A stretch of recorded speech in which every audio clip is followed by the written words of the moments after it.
Yes, welcome to this discussion today. I'm happy to have you, and I'm very grateful that you spent your time so that you can have this conversation together.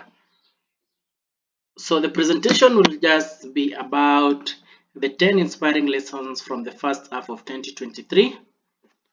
And I'm sure that from your end, you have some lessons you'd like us to know as well. I'll be happy to see them in the comment section. Post as many lessons as you can. From the presentation as well, I know that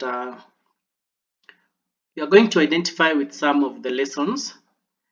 I would love to see what lessons identify so much with you and what you have been doing about that particular lesson. So this is an inspiration and I want us to start. So our lesson number one will be financial literacy should be intentional. Many of us, we have issues when it comes to finance. We are educated, we are literate in terms of very many things, but we lack when it comes to financial literacy. So the question I'll ask you today is, what is your mental programming when it comes to money? Then, are you having an intentional discussion about your finances? Because if you fail to have such a discussion, then I bet, and unfortunately, you may live to regret when it comes to your financial management. So, the first lesson I learned this year is that financial management and financial literacy should be a conversation you will be willing to sit down and have with yourself.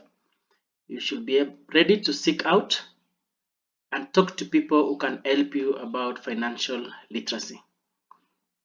So, the emotions, how are your emotions? Are they legit or they are distorted? Many of us, we have a distorted emotional setup when it comes to money and its use. Some of us, we hate money. Some of us, we love money. Some of us know how to use the phrase that money is the root of all evil. But I had a very good conversation that the lack of money is actually the root of all evils. So I have 5 questions for you today. Question number one is, let's say today you lost your job. How far can you go? How good is your emergency fund? How far can it last you? 3 months? 6 months? So for those of us who don't know the emergency fund means that it is a fund which can sustain your basic needs, the lifestyle you live with your family when you have provided all the basic needs, such as rent, food, and all the other basic items. How far can you sustain yourself? If you want to be bright, organize to have at least 3 to 6 months of emergency fund. That will give you the space to look for some other sources of funds as you settle yourself out. Question number two will be, today you are not able to work. Will you be able to educate your children? How have you organized yourself in terms of education insurance? Something might come, something funny. Life is unpredictable sometimes. So the question is, when this thing happens, will your children be able to go to school? You are sick. Do you have medical insurance? The conversation I had someday with someone is that there are two things which can mess you up. Number one is having a case which drags in the courts. And number two, when you are sick. If you are sick and you don't have a proper medical insurance, that can be the quickest way to be poor. Today you choose to retire. How is your post-work financial plan? How have you organized yourself in the retirement. So I normally ask my audience a very intriguing question, and that is, how much did your parents leave to you? How much in liquid cash did you find as an inheritance to you?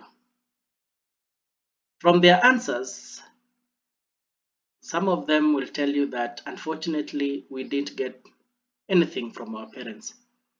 But that should not stop us. What should worry us more is, how much are you leaving to your kids? How well have you prepared yourself to retire? If you are to retire today, what kind of a lifestyle are you going to live? It's unfortunate to earn, let's say, a six figure, and eventually when you retire, you cannot sustain such kind of a lifestyle. So you need to work hard in creating a system to enable you to have a good retirement plan. Today, your job 8 to 9 is boring. How good have you done when it comes to investments and savings? So that will be our lesson number one. This is a conversation you need to have with yourself. It might be painful, but that is what you need so that you can be bright when it comes to finance. Lesson number two is about accountability. Accountability breeds intention and responsibility. So the notes you are seeing here will talk so much about having the third eye, but there's something else I want to present to you. Personal accountability. Are you ready to take responsibility? Are you ready to account for your actions? Or you are the kind of people who love taking excuses. You are the kind of people who like getting scapegoats. You are out there to blame each and every occurrence you have. So today I want you to choose this as a lesson to you to start being accountable and responsible for your actions. The second part of the conversation is get someone you can be accountable to. Getting someone to keep you on check is an accelerator to your success journey. When it comes to affirmation, if you share to someone that this is a particular dream I want to get, there is a way you become accountable to that particular person. For me, I've been sharing my dreams to other people. Whenever you share the dreams, whenever you make it public, there is a way you start becoming accountable. But when the dreams are inside you, oftenly you may just let them sleep there. So get someone you can speak out to, get the third eye who can keep on check, get someone who can ask you questions, those tough questions you don't want to hear. The old adage goes that show me your friend and I'll tell you the kind of a person you are. The conversation we have from reading The Richest Man in Babylon, you will find that the author asks us, what will you benefit from asking the right question to the wrong person? So why should you go and ask matters on, let's say, crop farming to a farmer or to a mechanic? It doesn't help you. So get a circle made up of people who are ready to challenge themselves to greater heights. If you don't have such kind of a circle, my friend, it's time to redesign. Get a growth circle where people will deliberate, where people are accountable, where people are ready to hold honest conversations about growth. When you become objective, when you become accountable, results will come in ASAP. Our lesson 3 will be your dreams should scare you. So in one of my books, that is Habits for a Better You, I write about the power of dreaming big. Those dreams which scare the wits out of you. The dreams people will tell you, oh man, on this you are going nuts. My friend, these are the kind of dreams even you yourself, you are scared. If you attain such kind of dreams, I'll tell you for sure, the things you will have achieved will be amazing. There is nothing as bad as being an average person. There is nothing as bad as being mediocre. You are just there, achieving the normal dreams, achieving the normal goals. You need to set yourself to a higher bar. You need to manage your dreams and set yourself to excellence. They say good is not good enough. Sometimes it's good to be great. So the reality which I always share to my friends and audience is that I'm a little bit crazy. And yes, this is actually true. And this is what I want you to do, to be. I want you to be a little bit crazy. What is it that makes you stick continuously to that particular dream if you're not actually a little bit crazy? If you're an entrepreneur like me, you can actually tell us that you are a little bit crazy. For the authors, let's see this. How then could I have shared abstract ideas to my people, to my audience, to my parents, to the potential clients, and expect them to buy in if I was not creative? Do you expect me to sit down and write a book for 3 years, some 3 to 8 years, sometimes without being crazy? This year, while I was listening to a very great lady known as Nelly Cheboy doing a presentation, I saw this is a lady who was definite about her dreams. In her own confession, she says that she wondered how on earth she would have achieved some of her dreams. And today, they stand as a reality, a physical manifestation. For those of us who come from Mogotio, you know of Zawadi Academy. This is a dream school she started while she was in college from the $300 she raised from GoFundMe. But today, as we speak, this is the year 2023, Zawadi Academy is furnished with computers and teaching the software engineers of today and tomorrow. A crazy dream, right? I had the chance to listen to Martin Luther King once more, Jr., when he was presenting I Have a Dream. And for sure, I bet if someone was crazy, then Martin Luther King was the SI unit of being crazy. Just imagine, how on earth did he imagine of such a dream within the context of that particular time? How courageous was Martin Luther King Jr.? But amazingly, the dream came to pass. Today we have the fruits of his aspiration. If you have not listened to I Have a Dream by Martin Luther King, I think you need to work on it. So, friend, this is my challenge to you. Rise up, be a little bit crazy, and transform yourselves and others. Be the Jonas Salk of today. Jonas Salk was called the miracle worker of that particular time. That was the time between 1940 something, 49 to 1957. Jonas Salk dedicated his time to work on a vaccine polio. Work and trust on your dreams just like he trusted his vaccine on his family. In fact, the first people to be tested on that particular vaccine was the family of Jonas Salk. And today, we celebrate that particular vaccine. So rise up today, be a little bit crazy, and transform yourself and others. Our lesson number 4 will be just start still works. Many of us want to see the whole staircase before we make the first step. But what if we reprogram this? This year, I've taught several authors about writing. And one of the prominent questions I find or I get from them is, how did you start writing? The answer to this question is mundane, but I can tell you it is revolutionary. I always tell them, start with the first sentence. And do you know how this one works? When you have the first sentence, there shall come the first paragraph. And from the first paragraph, there shall come the first chapter. And that is actually how a book will form. Somebody will say refreshing, right? How many of us have dreams?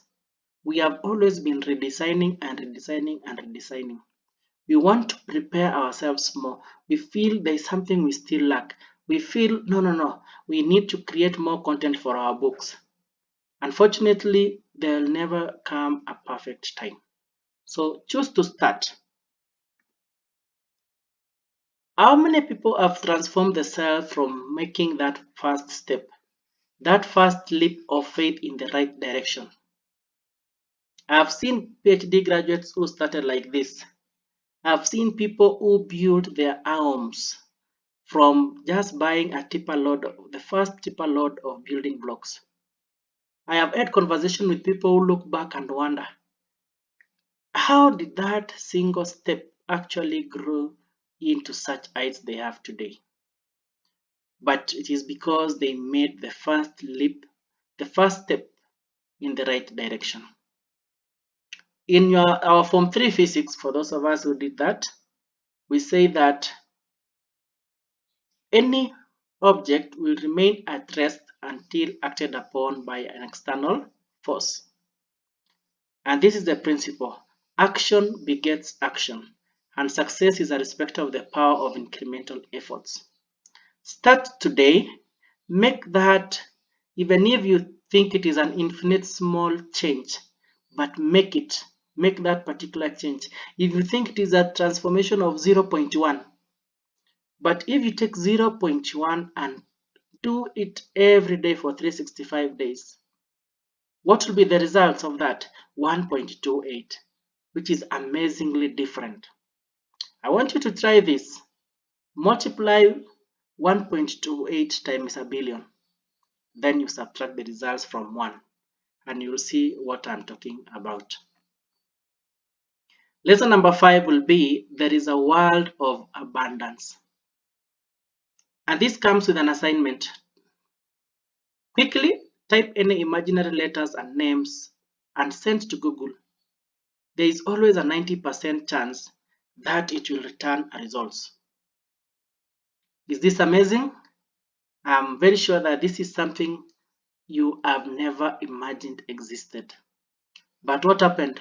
When you texted, when you searched for this particular article or for this particular word or any combination of characters, there was a chance that there were results.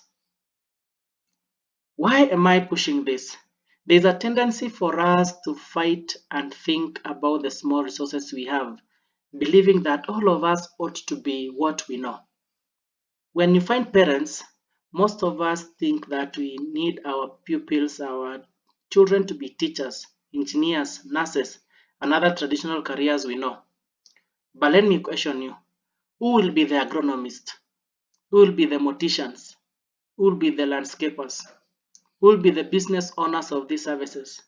Who will be their consultants? In short, I'm asking you, can you be able to come up with a different approach of doing things? Do you believe that we have a multitude of other unexplored items? Let's see this. God gave us the chance to be co-creators. That is why we need to take the chances seriously to bring forth new ideas to the world. As we speak today, we are talking about AI, artificial intelligence. Who knew that today we will be using AI in our research? Who knew that today we will be talking about Internet of Things, where machines speak to one another and help the human being transform the world?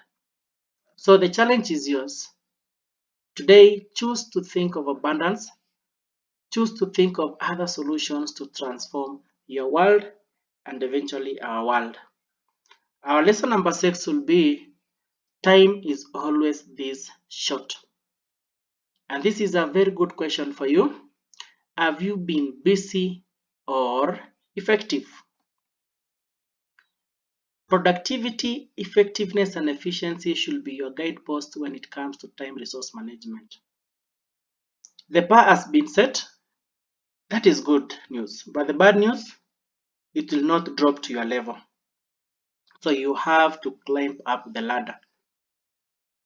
I'm very sure if you sit down today and think about the 6 months, some of us will say they didn't even see how the past 6 months flew out. How far are you with your resolutions? How far are you with your goals in response to the time allocations? Do you feel you have done justice to your time allocation? When I was teaching some of my audience, I told them about the three portions of 24 hours.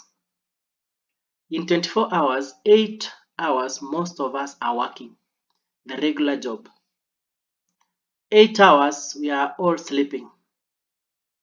But what makes the difference is the 8 hours between the two sessions. Unfortunately, most of us escort the rest when they are actually using their 24 hours correctly. So challenge yourself today to find something worthwhile to be spent on your work. Number 7 is continuous learning should be the mantra. It is essential for you to choose to be intentionally learning something new every day. I have a very good friend of mine. Let's call him Eric for now, or Paul. This guy, I love the way he always work. Every single day, he has to learn something new. And it's a principle I have seen really works wonders. So if today you are the same person you were yesterday, my friend, you have a problem. We are living in a dynamic world. Things are changing. The terminologies we are using yesterday are not the terminologies we have today. There are some improvements to what we had. Today we are talking about AI in our careers. So as an individual, how have you planned yourself to match the new demands? How is your learning curve? Have you taken an extra course for the whole of this year? When did you read a book? When did you explore a presentation?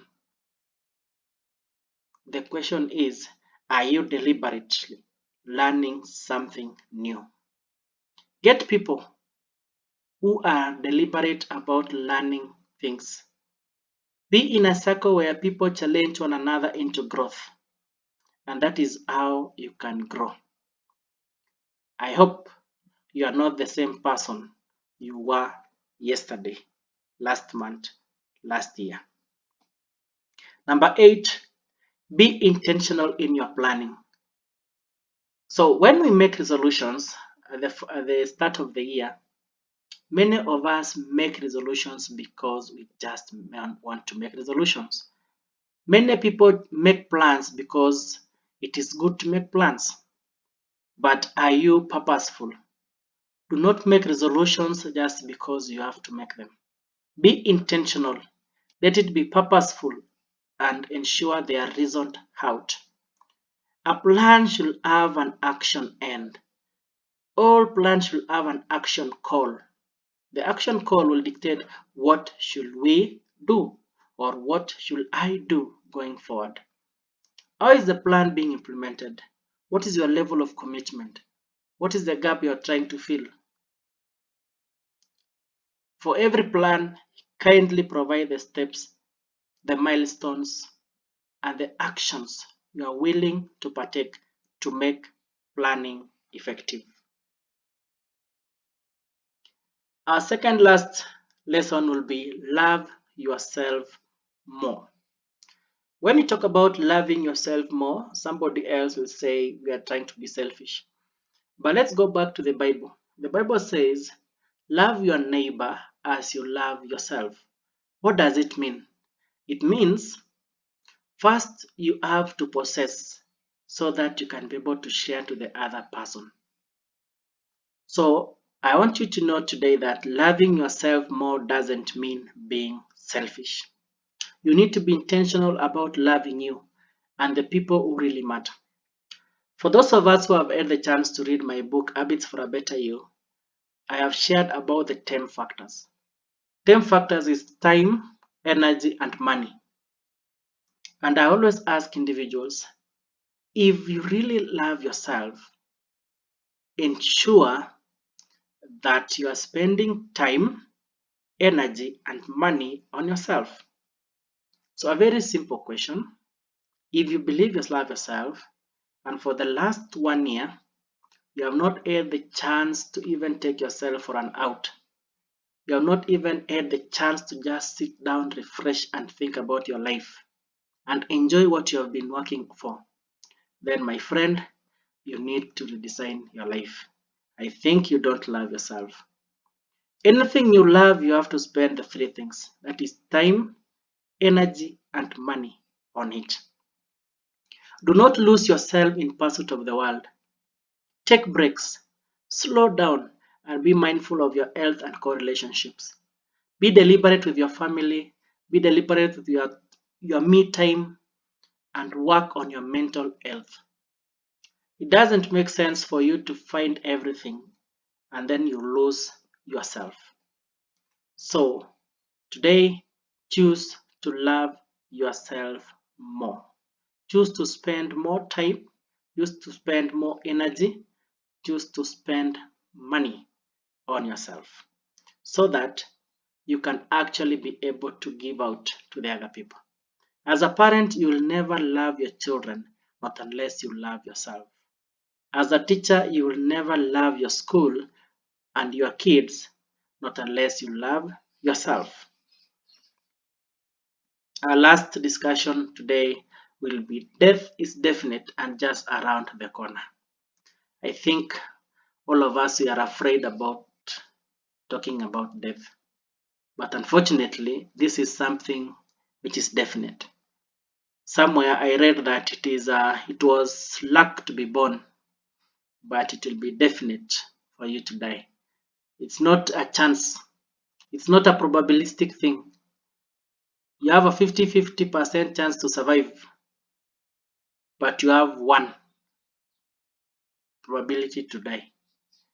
So I want us to start this conversation with a dilemmatic question Steve Jobs asked. If you had the chance to ask something, what will you ask? Will you ask of the day you will die or the way you will die? I would love to see your question, your answer at the comment section. The reason I speak about this is because of three burning issues. Number one is, will you outlive yourself? What legacy are you building? What are the systems you are creating for you, for your family, for your business? There are some people who died 100 years ago, 200 years ago, but today we live with them because of the legacy they left. Some of us, unfortunately, when we are gone in the next 1 year, everyone has forgotten about us. This is another question for you. Who will cry in your burial?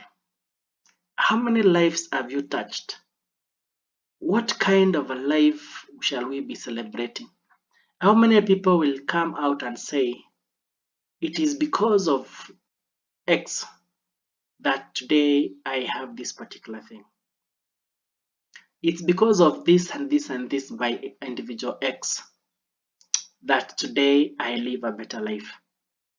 So, who will cry in your burial? There are some people, when we try to cry, we don't get what we are missing. Then the last question will be, will it be a celebration of a life well lived? Or we'll be saying it was a loss of life. It was a waste of life. That is something I want you to think about. Guys, let me take you to about the offer. So basically, this is what I do. I am an education enthusiast, I'm a transformational leader, I'm an author, entrepreneur, motivational speaker, electronics and electrical engineer. I'm passionate about transforming the lives of my readers as well as listeners. And I always reach out to schools and other institutions to mentor, to inspire, to educate. And you can always call me if you want to have a conversation on educational and corporate training, leadership, entrepreneurship and business development, and personal development, or anything concerning book publishing and writing. and obviously electrical engineering projects. As an author, I've done about 75 books so far, and one of my celebrated articles was an article, Smart Education for Smart Cities. This is an article I submitted in the year 2022 April to IEEE Smart Cities. So recently it was recognized as the most well-read for the most well-read award, which was something very good. You can always find me from the platforms and the numbers as displayed. Call, let's have a conversation so that we can transform ourselves. So having presented this, I want to leave you to this challenge that today choose to make a better tomorrow. Be intentional, be deliberate, and work on yourself. Ensure that whatever you're doing is geared towards excellence. So, as a summary, death is definite, love yourself more, think of abundance, financial literacy should be intentional, be intentional in your planning, think about accountability, just start, dream big, continuously learn. Time is short, and all this is presented courtesy of iSahara Mentor, which is part of iSahara Center Group. Until next time, take care. And in case you have not subscribed to our channel, kindly do so. Asanteni sana.